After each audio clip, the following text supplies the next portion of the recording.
नमस्कार. चला आज आपण चालू करूयात second type of curve, that is polar curve.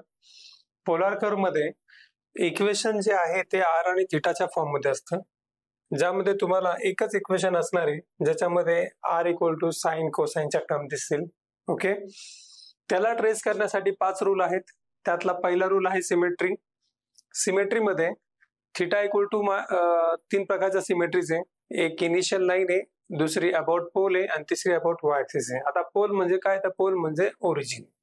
इकडे पोलार कर्व मध्ये पोलला ओरिजिन म्हणतो आपण. आणि तिसरा पॉइंट आहे सिमेट्रिक अबाउट वाय. तर पहिली सिमेट्री आहे इनिशियल लाईन. इनिशियल लाईनला सिमेट्रिक असण्यासाठी तुम्हाला काय बघायचंय बघा, थिटाला मायनस थिटा पुट करायचं. इक्वेशन जर अनचेंज राहिलं तर symmetric about initial line. Otherwise second point बघणार आपण, आर ला मायनस आर पुट करायचं. इक्वेशन जर अनचेंज राहिलं तर सिमेट्रिक अबाउट पोल म्हणजेच ओरिजिन. आणि तिसरा पॉइंट आहे दोघं पण रिप्लेस करायचे, थिटा पण आणि आर पण.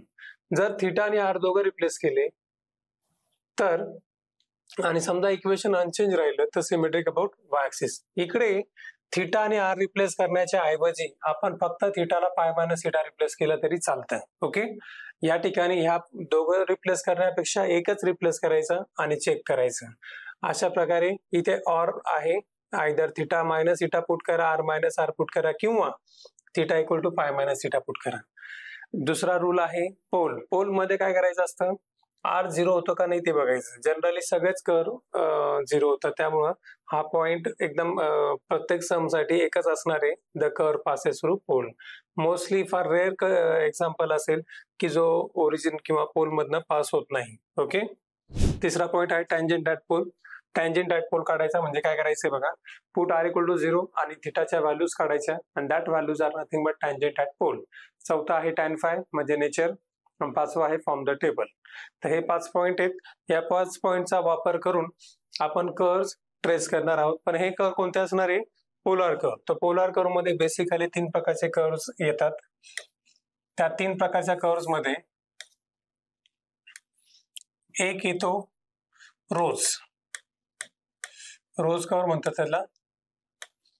दुसरा येतो पॅरामेट्रिक, कार्डॉइड, आणि तिसरा येतो बर्नौलीज लेमिस्केट.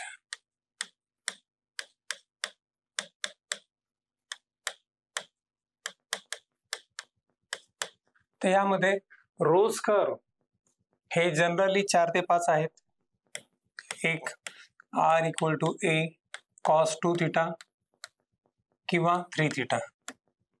दुसरा आहे आर इक्वल टू किंवा 5 थिटा. हल्ली मागच्या वर्षी 5 थिटा पण, म्हणजे जनरली इथे 5 थिटा पण येऊ शकतो कदाचित. 2 theta 5 theta. R equal to a sine 2 theta 3 theta 5 theta. म्हणजे असे 6 सम येते. ठीक आहे, मे बी 2 थिटा येईल, 3 थिटा येईल किंवा 5 थिटा येईल.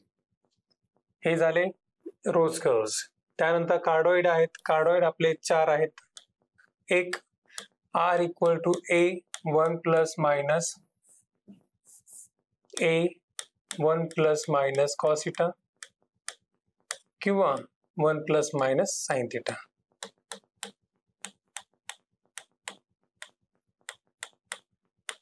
हे 4 सम. आता याच्यात व्हरायटी मध्ये काय, ह्या दोन, एक असेल प्लस आणि दुसरा असेल मायनस. म्हणजे r equal to a 1 plus cos theta हा एक कार्डॉइड आहे. R equal to a 1 minus cos theta दुसरा कार्डॉइड आहे. R equal to 1 plus sine theta आणि 1 मायनस साइन थिटा. अशा प्रकारचे 4 एक्झाम्पल येते. हे 4 एक्झाम्पल कार्डॉइडचे. आणि बर्नौलीज लेमिस्केट मध्ये 2च सम रेअर असतात, ते पण हल्ली विचारत नाही. R square equal to a square sine 2 theta किंवा r square equal to a square cos 2 theta. इकडे 3 थिटाचा सम नाही विचारलं जात. तर हे 4 कार्डॉइड, हे 6 रोज कर्व, अशा प्रकारचे एक्झाम्पल पेपरला विचारले जातात. मोस्टली कार्डॉइड आणि रोज कर्व विचारले जातात. आता ह्या कार्डॉइड मध्ये थोडाफार चेंज करू शकतात ते. थोडाफार चेंज काय करतील तर इथं ए जे दिलेत इथे ए च्या जागी a/2 देतील किंवा 2a देतील. एखादा नंबरच देऊन टाकतील कॉन्स्टंट वगैरे. तर थोडाफार चेंज करू शकतात ते यामध्ये. ओके. आता आपण 1 बाय 1 जाऊ. आधी रोज कर्व बघू मग कार्डॉइड बघू. ओके. तर रोज कर्व मध्ये सगळ्यात पहिला कर्व आहे r = a cos 2θ. आता याला ट्रेस करण्यासाठी आपण काय करणार आहोत, सगळ्यात पहिल्यांदा बघायचं सिमेट्री. तर सिमेट्री मध्ये आपण जनरली 3 पॉइंट लिहिलेत, पण 3 पॉइंट चेक करत बसण्यापेक्षा एकदम शॉर्टकट मध्ये आपल्याला माहिती 3 मध्ये पहिला पॉइंट आहे आपल्याकडे थिटा, दुसरा पॉइंट आहे r आणि तिसरा पॉइंट आहे दोघं पण. जर तुम्ही ते थिटाला मायनस थिटा रिप्लेस केलं तर इक्वेशन अनचेंज राहणार आहे. म्हणजे put theta equals to minus theta केलं तर तुमचं इक्वेशन हे काय असणार आहे, अनचेंज राहील. That is r = a cos -2θ. आता cos -2θ प्लस असल्यामुळं इथे आपल्याला मिळेल a cos 2θ. अनचेंज आहे, इक्वेशन बदललं नाहीये. बघा, put theta equal to minus theta केल्यानंतर तुमचं इक्वेशन जर अनचेंज राहतंय याचाच अर्थ symmetric about initial line. Symmetric about initial line. आता इथे आपल्याला जनरली माहिती की कोसाईनची टर्म म्हणजे always theta equal to minus थिटाला तो अनचेंज राहणार आहे. म्हणजे तुम्हाला शॉर्टकट मध्ये लक्षात ठेवायचं राहिलं तर काय करायचं, जर एक्झाम्पल मध्ये कोसाईनची टर्म आली directly symmetric about initial line लिहिलं तरी चालेल. कारण ऑलवेज प्रत्येक सम मध्ये जर कोसाईन असेल तर तो सिमेट्रिक अबाउट इनिशियल लाईनच असणार आहे. तुम्हाला हे चेक करत बसण्याची गरज अजिबात नाहीये. ठीक आहे. नेक्स्ट दुसरा पॉइंट आहे पोल.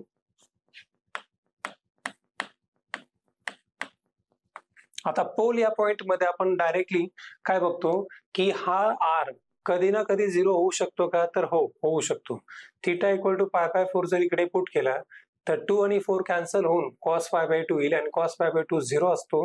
याचाच अर्थ r हा 0 होऊ शकतो. आणि जर तो 0 होऊ शकतो याचाच अर्थ कर्व पासेस थ्रू पोल.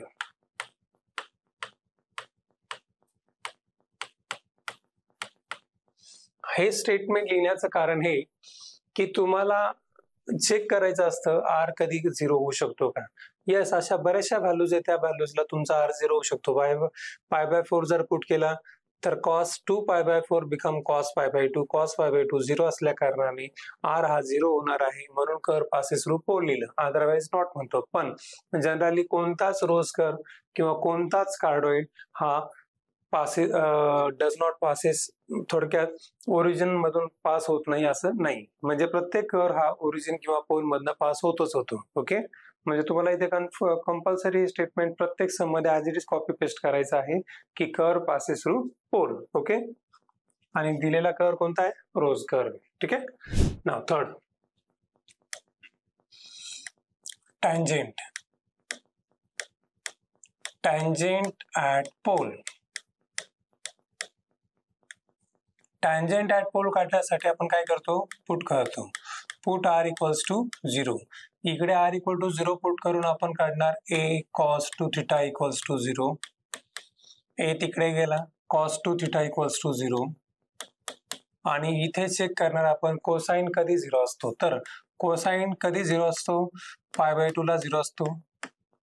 त्यानंतर 3π/2 ला 0 असतो. 5π/2 ला 0 असतो. 7π/2 ला 0 असतो. And so on. म्हणजेच या सगळ्या व्हॅल्यूज जर तुम्ही ह्या ठिकाणी 2θ जागेवर पुट केल्या तर तुम्हाला कोसाइन हा काय मिळणार आहे, 0. मग 2θ ह्या सगळ्या व्हॅल्यूज आल्या, याचाच अर्थ थिटाच्या व्हॅल्यूज काय येतील, 2 तिकडे पाठवून द्या, π/2 × 2 π/4. त्यानंतर 3π/4, 5π/4, 7π/4.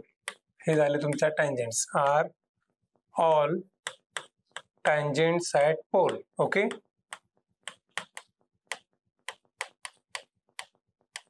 त्यानंतर आता चौथा पॉइंट आहे nature. Fourth point find out करणार आपण tan phi. मग tan phi काढण्यासाठी आपण फॉर्म्युला वापरतो r upon dr upon d theta. इथे व्हॅल्यू पुट करूयात.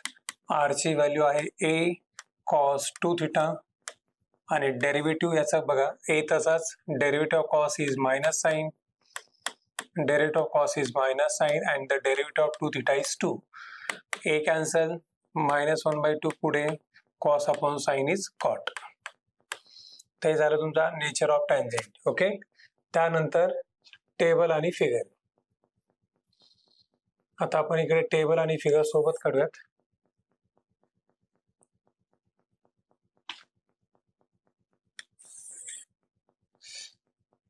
Fifth point is table.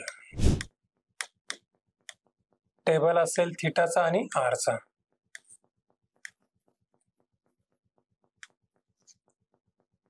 आता थिटाच्या व्हॅल्यूज कोणत्या घ्यायच्या हे कशावर ठरेल तर बघायचं. सगळ्यात पहिला व्हॅल्यू कोणती आली तुमची टँजेंटची π/4. म्हणजे डिफरन्स हा π/4 आला पाहिजे 0 पासून. तर तुम्ही इकडे जर स्टार्ट केलं तर या ठिकाणी थिटा 0 असतो, इथे थिटा π/2 असतो, हे माहिती आहे सगळ्यांना. ठीक आहे. आता इथे प्रत्येक क्वाड्रंट एकूण 4 क्वाड्रंट आहे. तर 4 क्वाड्रंट मध्ये आपण जर पाहिलं कोएफिशियंट ऑफ थिटा या ठिकाणी 2 असल्या कारणाने प्रत्येक क्वाड्रंटचे आपण 2 तुकडे करणार. इथे 4 क्वाड्रंट आहे. या क्वाड्रंटचे जर 2 तुकडे करायचे, याचे 2 तुकडे करायचे, याचे 2 तुकडे करायचे, तर तुम्ही मध्ये सिम्पली 2-2 लाईन, एक लाईन ड्रॉ करणार. ठीक आहे. 1 आणि 2 झाले. आता बघा प्रत्येक क्वाड्रंटचे 4 तुकडे, आपले 2 तुकडे झाले. 1-2 1-2. ओके. इथे मी एक लाईन ड्रॉ करण्याचं कारण हे की मला cos 2 थिटाची टर्म आहे. मग cos 2 थिटाची टर्म असल्यामुळे मला इथे प्रत्येक क्वाड्रंटचे 2 तुकडे पाहिजे, म्हणून मी तिथे एक लाईन ड्रॉ केली. आता इथे थिटा इक्वल टू 0 येते. इथे थिटा इक्वल टू काय असायला पाहिजे π/4. π/4 म्हणजेच 45. इकडे थिटा इक्वल टू 2π/4. 2π/4 म्हणजे π/2. इकडे थिटा इक्वल्स टू 3π/4. इकडे थिटा इक्वल्स टू 4π/4. 4π/4 म्हणजेच पाय. इकडे थिटा इक्वल्स टू 5π/4 आणि इकडे थिटा इक्वल्स टू 6π/4. 6π/4 म्हणजेच 3π/2 आणि इकडे थिटा इक्वल्स टू 7π/4. 7π/4. सॉरी, हे अँगल गेस करणं फार सोपं आहे. बघा पहिला अँगल आला की दुसरा काय घ्यायचा, 1 वाढवायचा. इथे पाय, इकडे 2π घ्यायचा, मग 3π, मग 4π, 5π, 6π, 7π. ठीक आहे. आणि ते सिम्प्लिफाय केलेले फॉर्म लिहिले मी या ठिकाणी. आता इथे मी या सगळ्या व्हॅल्यूज पुटअप करून देतोय आणि व्हॅल्यूज काढतो. ठीक आहे. 0, π/4, π/2, then 3π/4, then pi, 5π/4, 3π/2, then 7π/4, finished. तर ह्या सगळ्या व्हॅल्यूज आपण इथे फाइंड आउट करतोय. ठीक आहे.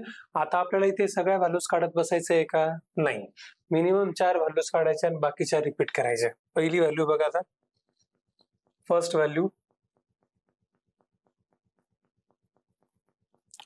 इथे मी थिटा इक्वल टू 0 पुट केला तर cos 0 1 असल्यामुळे r इक्वल टू a मिळेल आपल्याला. ठीक आहे. तर इथे आपण इक्वेशन बघा, r equal to a cos 2 theta आहे. बरोबर.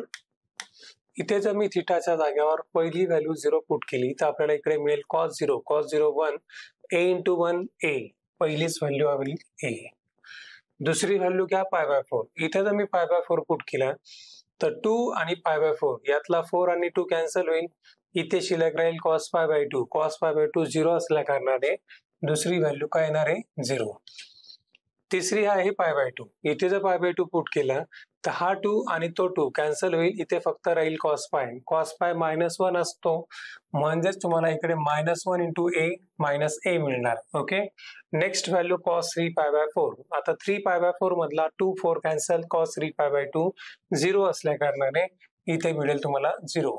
पॅटर्न बघून घ्या, a0 -a0. याचाच अर्थ इकडे सुद्धा तुम्हाला मिळेल a0 -a0. संपलं. ओके. 4च व्हॅल्यूज काढायच्या आहेत. आता ह्या 4 व्हॅल्यूज आल्यानंतर जिथे जिथे तुम्हाला a मायनस ए दिसतोय तिथे तिथे लूप टाका. ओके, तर 0 ला a आहे, मग ह्या ठिकाणी आपण लूप टाकणार. त्यानंतर π/4 ला मायनस ए, π/2 चा मायनस ए एक्झॅक्टली इथे न घेता याच्या अपोजिट क्वाड्रंटला घ्यायचा, रिफ्लेक्ट करतो तो अपोजिट साइडला. त्यानंतर पाय साठी ए इकडे, आणि नंतर लास्ट आहे 3π/2. 3π/2 चा मायनस हा अपोजिटला जातो, अपोजिट म्हणजे वरच्या साइडला. हे झाले तुमचं. हे थोडे जॉईन करून घ्या व्यवस्थित, ओरिजिन वरून जाता येते. हा झाला तुमचा r = a cos 2θ. तुम्ही या ठिकाणी सर्कल ड्रॉ करून सुद्धा करू शकतात, कारण सर्कल ड्रॉ करणं कंपल्सरी नाही, फक्त काय डिस्टन्स मेंटेन झाला पाहिजे. हे जे डिस्टन्स आहे प्रत्येक ऍक्सिसवर ते a डिस्टन्स असल्यामुळे सगळीकडे जर इक्वल डिस्टन्स मेंटेन करायचं असेल तर तुम्ही काय करा, एक सर्कल ड्रॉ करा आणि त्या सर्कलच्या आतमध्ये ह्या 4 पेटल काढा. ठीक आहे, ह्या पेटल काढल्यानंतर ह्या पेटलच्या कॉर्नरला फक्त टँजंट टाकायची इकडे अशा प्रकारे, आणि ज्या ठिकाणी टँजंट टाकली ती टँजंट जी आहे तिथे तुम्हाला tan phi इन्फिनिटी देते, म्हणून ती परपेंडिक्युलर असल्यामुळे इथे तुम्हाला tan phi इन्फिनिटी मिळतो त्या 4 ठिकाणी. θ = 0, π/2, पाय आणि 3π/2. म्हणजे ह्या 4 व्हॅल्यूजला तुम्हाला tan phi हा इन्फिनिटी मिळतो, आणि जेव्हा tan phi हा इन्फिनिटी मिळतो तेव्हा ती टँजंट तुमच्या रेडियस वेक्टरला परपेंडिक्युलर असते, याचा अर्थ हा होतो. ओके, अशा प्रकारे तुम्ही रोज कर्व ट्रेस करता. बघून घ्या. स्टार्टिंगला सिमेट्री, इथे तुम्ही हे जे चेक करताय हे चेक न करता डायरेक्टली बघायचं. एक्झाम्पल मध्ये कोसाइनची टर्म आहे, always symmetric about initial line. Example मध्ये जर साइनची टर्म आली तर सिमेट्रिक अबाउट y ऍक्सिस, म्हणजे शॉर्टकट मध्ये जर लक्षात ठेवायचं असेल तर. पोल मध्ये सेकंड स्टेटमेंट ऑलवेज कॉमन असणार आहे. तिसरा आहे tangent at pole. Tangent at pole काढायचा म्हणजे r = 0 पुट करून थिटाच्या व्हॅल्यूज फाइंड आउट करायच्या. ओके, आणि त्यानंतर चौथा आहे tan phi. tan phi काढल्यानंतर आपल्याला कळतं की टँजंट ही परपेंडिक्युलर आहे की कोइन्साइड आहे. ठीक आहे, त्यानंतर टेबल मधल्या व्हॅल्यूज ह्या डिपेंडिंग ऑन द स्ट्रक्चर, इथे जो तुमचा क्वाड्रंट आहे तो किती तुकड्यात डिवाइड होतो हे ठरवल्यानंतर तुम्ही इथे टेबल बनवून घ्या. इथे मी प्रत्येक क्वाड्रंटचे 2 तुकडे केले आहेत, कारण तुम्हाला इथे कोसाइनचा कोएफिशियंट 2 आहे. तो कोएफिशियंट 2 असल्याने या ठिकाणी मी थिटाचे प्रत्येक क्वाड्रंटचे 2 तुकडे पाडले आणि अशा प्रकारे याला ट्रेस केलं. ठीक आहे.